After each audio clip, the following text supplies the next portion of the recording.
இந்த வயசுக்கு அப்புறம் என்னப்பா ஃபிட்னஸ் அப்படின்னு உட்கார்ற அந்த ஏஜ்ல வந்துட்டு இப்ப ட்ரெண்ட் வந்து கப்புலாவே வந்து ஃபிட்னஸ்க்குள்ள போறாங்க அப்படின்றப்போ உங்க ஹஸ்பண்ட் எவ்வளவு சப்போர்ட்டிவா இருந்தாரு உங்களோட ஜர்னில?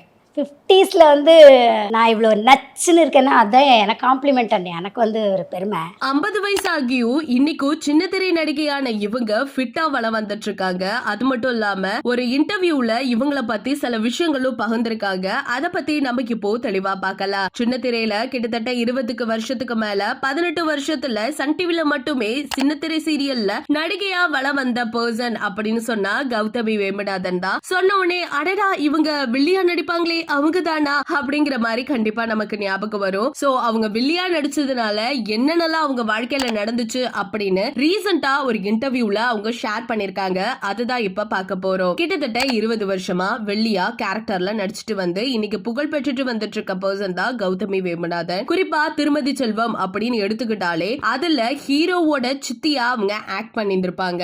வேற லெவலா இருக்கும். அந்த ரோல் பார்க்கும்போது ரொம்பவே ரியாலிட்டியா இருக்கும். சன் டிவில முதலா நிம்மதி நிம்மதி உங்கள் சாய்ஸ் அப்படிங்கிற தொடர் மூலியமா சின்ன திரையில இன்ட்ரோடியூஸ் ஆன ஒரு பர்சன் தான் இவங்க. அதை தொடர்ந்து மாயாவி, சூலம் அப்படின்னு சொல்லிட்டு நிறைய சீரியல் கண்டினியூஸா பண்ணாங்க. இதற்கு இடையில 20 வருஷங்கள் ஆயிடுச்சு சினிமாவில. ஆனா என் ரியல் லைஃப்ல நான் நிறையவே கஷ்டப்பட்டிருக்கேன். இப்ப நான் உடல் பயிற்சியும் செஞ்சுட்டு இருக்கேன் அப்படின்னு சொல்லிட்டு ஒரு சின்ன ஒரு இன்டர்வியூல அவங்க நிறைய விஷயங்கள் பகிர்ந்திருக்காங்க. அதுல என்ன அப்படின்னு பார்த்தா, நான் வில்லியா நடிச்சதுனாலே என் வீட்டுல நிறைய பிரச்சனைகள் ஏற்பட்டுச்சு. என் பையனை வந்து என்கிட்ட சொன்னா, நீ இப்படியே வில்லியா நடிச்சுட்டு இருந்தா அப்படின்னா எனக்கு யாருமே பொண்ணு கொடுக்க மாட்டாங்க அப்படின்னு சொல்லிட்டு அதே மாதிரியே ஒரு சம்பவம் நடந்துச்சு. ஏன்னா நான் 20 வருஷமா இந்த ஃபீல்ட்ல இருக்கிறது மட்டும் இல்லாம 18 வருஷமா சன் டிவில தான் நடிச்சிட்டு இருந்தேன். எல்லா கேரக்டருமே எனக்கு வில்லியா தான் கிடைச்சிச்சு. அது மட்டும் இல்லாம இன்னொரு உண்மையான விஷயமும் இருக்கு. நான் 800 மீட்டர் ரிலோ ரன்னர் போட்டியில மாவட்ட அளவுல கலந்துக்கிட்டேன். அதுக்கு மேல என்னால போக முடியல. பள்ளியில படிக்கும் பொழுதே எனக்கு அதிகமா கவனம் வந்து படிப்புல இல்லவே இல்ல, விளையாட்டுல தான் இருந்துச்சு. சோ அதனால படிப்புல அதிகமா கான்சென்ட்ரேட் பண்ணல. எங்க அப்பா சின்ன திரை நடிகர் அப்படிங்கறதுனால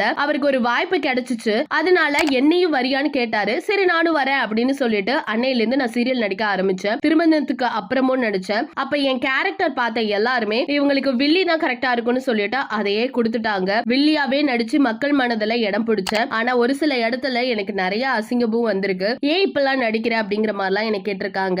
அப்பதான் ஒரு சம்பவம் நடந்துச்சு. என்னோட பையனுக்கு நாங்க பொண்ணு பார்க்க போனோம். அப்ப ஃபேமிலி போட்டோ காட்டும் பொழுது ஐயோ இவங்க வில்லியாச்சே, இவங்க கிட்ட எப்படி பொண்ணு கொடுக்கறதுன்னு சொல்லிட்டு அவங்க பொண்ணு கொடுக்க மறுத்துட்டாங்க. அன்னைக்கு முடிவெடுத்தேன், நான் வில்லி கேரக்டர் நடிக்கிறது மட்டும் இல்லாம என்ன கேரக்டர் கிடைச்சாலும் நடிப்பேன் அப்படின்னு சொல்லிட்டு இப்ப வரைக்கும் வில்லி கேரக்டர் தான் நடிச்சிட்டு இருக்கேன். சோ ஏன் எனக்குன்னு இப்ப வரைக்குமே தெரியல. நான் நார்மலா ஒரு சூப்பரான பர்சன், ஜாலியான கேரக்டர். என்கிட்ட பேசுறவங்களுக்கு மட்டும்தான் அது தெரியும். 50 வயசு ஆயிடுச்சு. ஆனா இன்னைக்குமே நான் நச்சுன்னு இருக்கேன்னா அது எல்லாத்துக்குமே காரணம் என்னன்னா நான் எக்ஸசைஸ் பண்றேன் அப்படின்னு சொல்லிட்டு பிரபலமான கலாட்டா யூடியூப் சேனலுக்கு இவங்க கொடுத்த இன்டர்வியூ அவங்க ரிலீஸ் பண்ணியிருந்தாங்க. அந்த வீடியோ இப்போ சோசியல் மீடியாவில் இப்போ வைரல் ஆகி போயிட்டு இருக்கு. இன்னைக்கு கௌதமி வேமநாதன் சொல்லியிருக்க இந்த விஷயத்தை பத்தி நீங்க என்ன நினைக்கிறீங்க அப்படிங்கறத மறக்காம கமெண்ட் செக்ஷன்ல ஷேர் பண்ணிக்கோங்க.